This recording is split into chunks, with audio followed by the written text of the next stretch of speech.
بسم اللہ الرحمن الرحیم۔ پیارے بھائیوں اور بہنوں، تہجد کی نماز پڑھنے کا صحیح اور مسنون طریقہ کیا ہے؟ اس بے حد اہم ترین اور بنیادی سوال کا درست جواب بہت سے لوگ نہیں جانتے۔ ہمارے ہاں اکثر لوگ رات کو اٹھ کر تہجد کی نماز پڑھتے تو ہیں، لیکن نادانی میں ان سے چند ایسی غلطیاں سرزد ہوتی ہیں جن کی وقت پر اصلاح کرنا انتہائی ضروری اور لازم ہے۔ آج کی اس خاص تفصیلی گفتگو میں ہم ان تمام دینی پہلوؤں کا نہایت گہرائی اور باریکی سے احاطہ کریں گے کہ آخر تہجد کی نماز کی نیت کیسے کریں گے، اور تہجد کی نماز میں سورہ اخلاص کتنی بار پڑھنی ہوتی ہے۔ کیا اس کے لیے 8 مرتبہ، 6 مرتبہ، 4 مرتبہ یا پھر 2 مرتبہ پڑھنے کی کوئی قید ہے؟ کیا ہم تہجد میں کوئی اور سورت پڑھ سکتے ہیں یا نہیں؟ کیا تہجد کے لیے پہلے سونا لازمی اور ضروری ہے، یا پھر بغیر سوئے بھی ہم رات کے کسی حصے میں تہجد کی نماز پڑھ سکتے ہیں؟ اس کے ساتھ ساتھ تہجد کی نماز کا وقت کب شروع ہوتا ہے اور کب تک باقی رہتا ہے؟ اس کا سب سے افضل اور بابرکت وقت کون سا ہے؟ اور تہجد کی نماز کی زیادہ سے زیادہ یا کم سے کم کتنی رکعتیں ادا کی جا سکتی ہیں؟ یہ تمام تر باتیں، مسائل اور باریکیاں میں آپ لوگوں کے ساتھ تفصیل سے شیئر کرنے جا رہا ہوں، اس لیے آپ نے اس معلوماتی ویڈیو کو بالکل بھی نظر انداز نہیں کرنا ہے، کیونکہ انشاءاللہ عز و جل اس سے آپ کو بہت کچھ نیا سیکھنے کو ملے گا، اور آپ کے ذہن میں موجود بہت ساری علمی غلط فہمیاں بھی ہمیشہ کے لیے دور ہو جائیں گی۔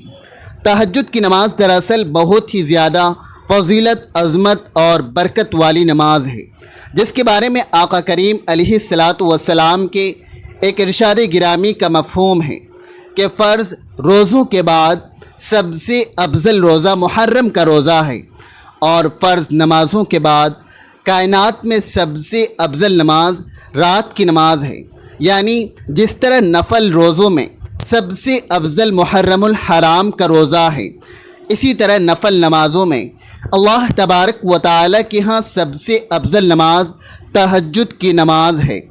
اس لیے ہمیں چاہیے کہ اپنی زندگی میں تہجد کی نماز ضرور ادا کریں، کیونکہ اس مبارک عمل سے اللہ رب العالمین کا خاص قرب حاصل ہوتا ہے، اور خالق کائنات کو اپنے بندے کی یہ نماز بہت زیادہ پسند ہے۔ یاد رکھیے کہ تہجد کی نماز کا وقت خاص طور پر دعاؤں کی قبولیت کا وقت ہوتا ہے، جس میں اللہ رب العالمین اپنے بندوں کی دعائیں قبول فرماتا ہے۔ آقا کریم علیہ الصلاۃ والسلام نے ارشاد فرمایا کہ رات کے آخری حصے میں اللہ رب العالمین آسمانی دنیا پر اپنی رحمتیں نازل فرماتا ہے، اور اللہ پاک کی طرف سے یہ اعلان عام کیا جاتا ہے کہ ہے کوئی مجھ سے مانگنے والا کہ اپنے گناہوں کی بخشش مانگے اور میں اسے بخش دوں، ہے کوئی مجھ سے حلال رزق کا طالب کہ میں اسے رزق عطا کر دوں، ہے کوئی بیماریوں اور پریشانیوں سے شفا مانگنے والا کہ میں اس کی بیماری دور کر کے اسے تندرستی دے دوں۔ چونکہ یہ وقت رب کی رحمت اور قبولیت کا ہوتا ہے، اس لیے ہمیں چاہیے کہ ہم ہر حال میں تہجد کی نماز کی پابندی کریں اور کوشش کریں کہ یہ عظیم سعادت حاصل کر سکیں۔ تہجد کی نماز کی روحانی اہمیت اور قدر و منزلت اس قدر زیادہ ہے کہ اللہ تبارک و تعالی نے اپنے پاک قرآن کریم میں بھی اس کا خاص ذکر فرمایا ہے۔ چنانچہ ارشاد باری تعالی ہے، اور رات کے ایک حصے میں اس قرآن کے ساتھ تہجد پڑھیں، یہ آپ کے لیے زائد عبادت ہے، قریب ہے کہ آپ کا رب آپ کو مقام محمود پر فائز کر دے۔ اس آیت کریمہ سے صاف واضح ہوتا ہے کہ تہجد کی نماز بندے کو اس کے سچے رب کے بہت زیادہ قریب کر دیتی ہے۔ یہ وہ پرسکون وقت ہوتا ہے جب ساری دنیا گہری نیند سو رہی ہوتی ہے، ہر طرف مکمل خاموشی ہوتی ہے، اور بندہ تنہائی میں اپنے سچے مالک کے سامنے، اپنے رب کے سامنے سجدے میں جھکتا ہے۔ اس نماز کی جڑیں تقوی، پرہیزگاری اور خلوص میں پیوست ہیں۔ یہ شروع سے صوفیہ اور صالحین کا طریقہ رہا ہے۔ اللہ تبارک و تعالیٰ کے پیارے اور چیدہ بندے راتوں کو اپنی آرام دہ بستروں کو چھوڑ دیتے ہیں تاکہ اپنے سچے خالق کی بندگی کر سکیں۔ تہجد کی نماز سے بے چین دل کو سکون ملتا ہے، چہرے پر ایمان کا نور پیدا ہوتا ہے اور انسان کے تمام معاملات زندگی میں برکت آتی ہے۔ جو شخص تہجد کا عادی ہو جاتا ہے اسے کائنات کی ہر شے سے بے نیازی حاصل ہو جاتی ہے، کیونکہ اس کا تعلق کائنات کے اصل مالک سے براہ راست جڑ جاتا ہے۔ اب آئیے بات کرتے ہیں کہ تہجد کی نماز کی نیت کیسے کریں گے۔ در حقیقت نیت دل کے پختہ ارادے اور عزم کا نام ہے۔ زبان سے الفاظ ادا کر کے نیت کرنا نہ تو نماز کے فرائض میں سے ہے اور نہ ہی یہ واجبات میں سے ہے۔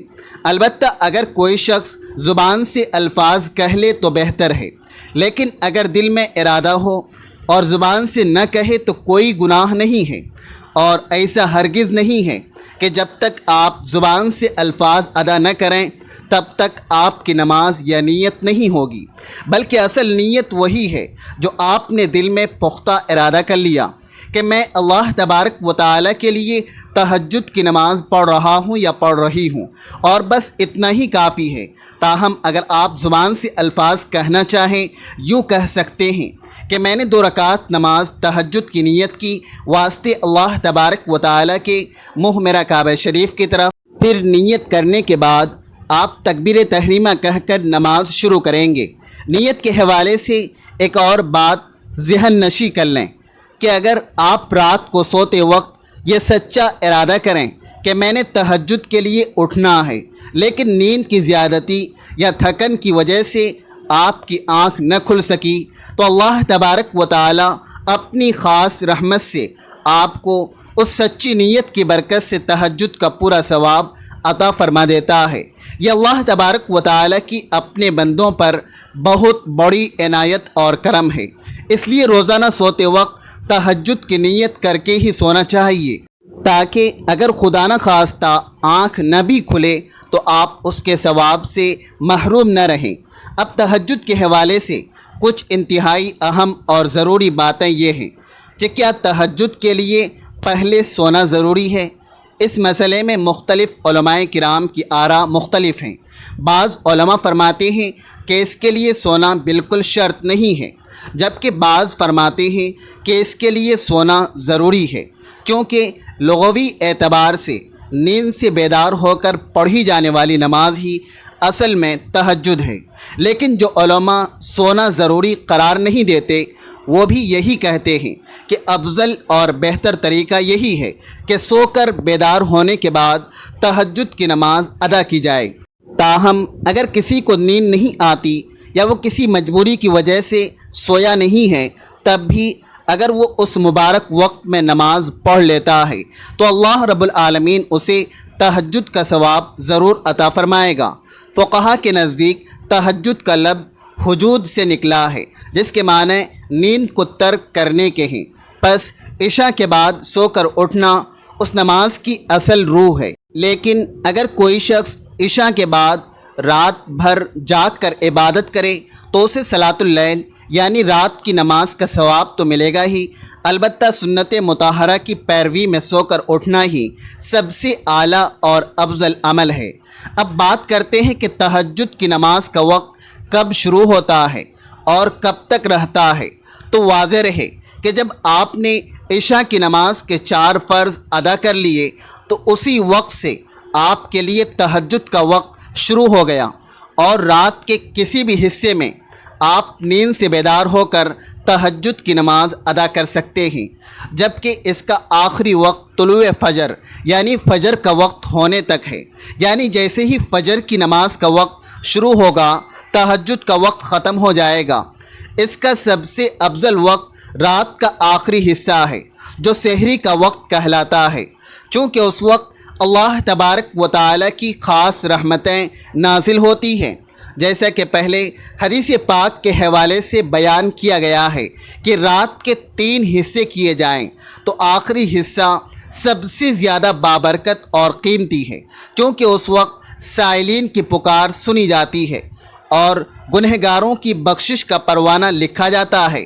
اگر آپ رات کے 2 بجے یا 3 بجے بھی اٹھتے ہیں تو یہ بھی تہجد کا وقت ہے، لیکن فجر کی اذان سے آدھا گھنٹہ پہلے کا وقت سب سے نورانی اور قبولیت والا وقت ہوتا ہے۔ اس کے علاوہ تہجد کی نماز کے لیے وضو کا تازہ ہونا بھی نور علی نور ہے۔ اگر کوئی شخص عشاء کے وضو سے ہی تہجد پڑھے تو شرعاً جائز ہے، لیکن نیا وضو کرنا زیادہ ثواب کا باعث ہے۔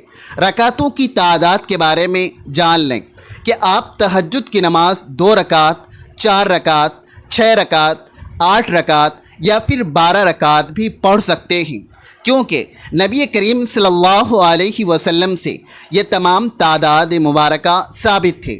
اگر وقت زیادہ ہو تو 8 یا 12 پڑھ لیں، اور اگر وقت کم ہو تو صرف 2 رکعت پڑھ لینے سے بھی تہجد کا ثواب مل جائے گا۔ حضور پاک صلی اللہ علیہ وسلم کا عام معمول 8 رکعت کا تھا، لیکن آپ کی زندگی میں مختلف مواقع پر تعداد مختلف بھی رہی ہے۔ بہتر یہ ہے کہ انسان اپنی ہمت اور طاقت کے مطابق پڑھے، کیونکہ اللہ تبارک و تعالیٰ کے نزدیک وہ عمل زیادہ پسندیدہ اور محبوب ہے جو مستقل کیا جائے، خواہ وہ تھوڑا ہی کیوں نہ ہو۔ اگر آپ روزانہ پابندی سے 2 رکعت بھی پڑھتے ہیں تو اس پر ثابت قدم رہیں، یہ بہت بڑی بات ہے۔ اب ایک بڑی غلط فہمی کہ سورہ اخلاص کتنی بار پڑھنی ہے۔ بعض لوگ سمجھتے ہیں کہ پہلی رکعت میں 8 بار، دوسری میں 7 اور پھر ترتیب وار کم کرتے ہوئے پڑھنا ضروری ہے، حالانکہ یہ نفل نماز ہے اور اس میں سورہ اخلاص کی ایسی کوئی تعداد متعین یا فرض نہیں ہے۔ آپ ہر رکعت میں محض 1 بار سورہ اخلاص پڑھیں گے تب بھی نماز ہو جائے گی، اور اگر آپ سورہ اخلاص کے بجائے قرآن مجید کی کوئی بھی دوسری سورت پڑھنا چاہیں تو بھی نماز بالکل درست ہوگی۔ بعض لوگ یہ سمجھتے ہیں کہ لمبی سورتیں یاد نہ ہوں تو تہجد نہیں ہوتی، یہ سراسر غلط ہے۔ آپ کو جو بھی سورت یاد ہو، چاہے وہ سورہ کوثر ہو یا سورہ اخلاص ہو، آپ اس کے ساتھ نماز ادا کر سکتے ہیں۔ دراصل اللہ تبارک و تعالی آپ کے دل کی کیفیت کی طرف اور سجدوں کی لذت کو دیکھتا ہے۔ سورتوں کی لمبائی نفل نماز میں فرض نہیں ہے۔ ہاں، اگر کسی کو قرآن پاک زیادہ یاد ہو تو وہ لمبی قرات کرے، کیونکہ نفل نماز میں قیام جتنا لمبا ہوگا اجر اتنا ہی زیادہ ملے گا۔ تہجد کی نماز میں ایک اور اہم پہلو یہ بھی ہے کہ اسی باجماعت پڑھنا ضروری نہیں ہے، بلکہ یہ خالص انفرادی عبادت ہے تاکہ بندے اور رب کے درمیان راز و نیاز کا پردہ قائم رہے۔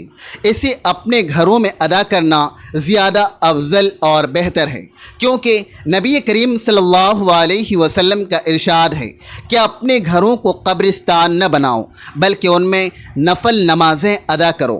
گھر میں تہجد پڑھنے سے گھر میں برکت آتی ہے، شیطان بھاگ جاتا ہے اور گھر والوں میں دین کی رغبت پیدا ہوتی ہے۔ خواتین بھی اس نماز کا خاص اہتمام کر سکتی ہیں، ان کے لیے بھی وہی فضیلت ہے جو مردوں کے لیے ہے۔ نماز ادا کرنے کا طریقہ یہ ہے کہ پہلے دل میں پختہ نیت کریں، پھر تکبیر تحریمہ کہہ کر نماز شروع کریں۔ یہاں پر یہ بات نہایت اہم اور ضروری ہے کہ تکبیر تحریمہ اور قرات میں اتنی آواز ضرور ہونی چاہیے کہ اگر پاس شور شرابہ نہ ہو تو آپ کی آواز آپ کے اپنے کانوں تک پہنچ جائے۔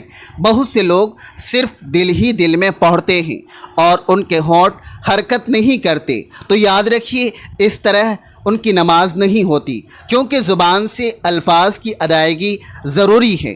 نماز کے دیگر ارکان جیسے رکوع، سجود اور قعدہ بالکل اسی طرح ہوں گے جیسے آپ عام نمازیں پڑھتے ہیں۔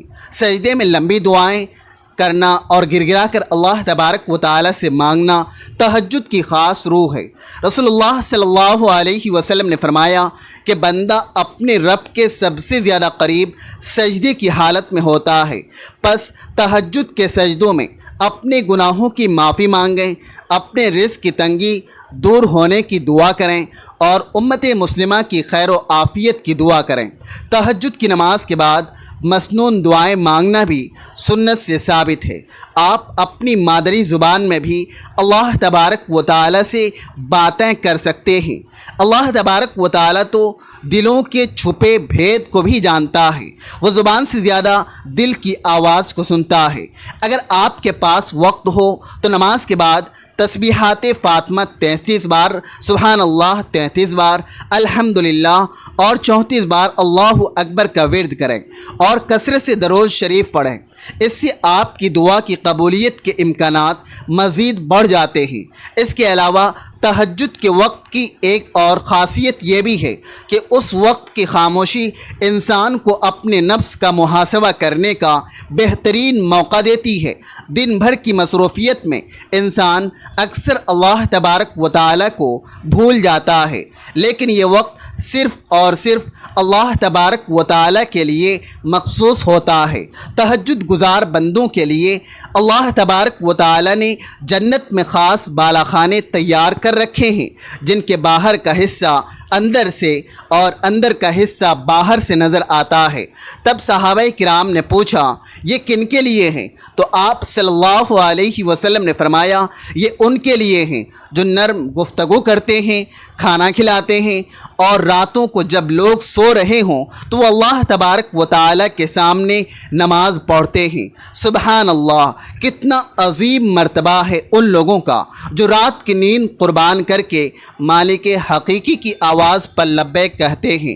علماء کرام فرماتے ہیں کہ تہجد کی نماز سے انسان کی دعا میں وہ طاقت پیدا ہوتی ہے جو تقدیر بدلنے کی صلاحیت رکھتی ہے۔ اگر آپ کسی بڑی پریشانی میں مبتلا ہیں یا کوئی ایسی حاجت ہے جو پوری نہیں ہو رہی ہے تو اللہ تبارک و تعالی کے سامنے تہجد میں رو رو کر مانگیں، کیونکہ سحری کی پکار کبھی خالی نہیں جاتی۔ خلاصہ یہ ہے کہ تہجد کی نماز اللہ تبارک و تعالی سے تعلق مضبوط کرنے کا سب سے بڑا ذریعہ ہے۔ اس میں نہ تو سورتوں کی کوئی خاص تعداد شرط ہے اور نہ ہی نیت کے لیے لمبے چوڑے الفاظ ضروری ہیں، بس سچی طرف اور اخلاص درکار ہے۔ اگر آپ زندگی میں کسی مشکل کا شکار ہیں، کوئی دعا قبول نہیں ہو رہی ہے یا کوئی پریشانی پیچھا نہیں چھوڑ رہی ہے تو تہجد کے وقت اٹھنا شروع کر دیں، آپ کی زندگی بدل جائے گی۔ اللہ تبارک و تعالی ہمیں اس عظیم عبادت کی توفیق عطا فرمائیں اور ہمارے سجدوں کو اپنی بارگاہ الہی میں قبول اور منظور فرمائیں۔ امید ہے کہ آپ کو یہ تمام باتیں سمجھ آ گئی ہوں گی، اور اللہ تبارک و تعالی ہم سب کو دین کی صحیح سمجھ اور عمل کی توفیق عطا فرمائیں۔ اگر آپ کو اس معلومات سے کچھ نیا سیکھنے کو ملا ہے تو اس پیغام کو دوسروں تک پہنچائیں اور کمنٹ باکس میں اللہ تبارک و تعالی کے 99 ناموں میں سے کوئی ایک نام ضرور ٹائپ کریں۔ اللہ حافظ۔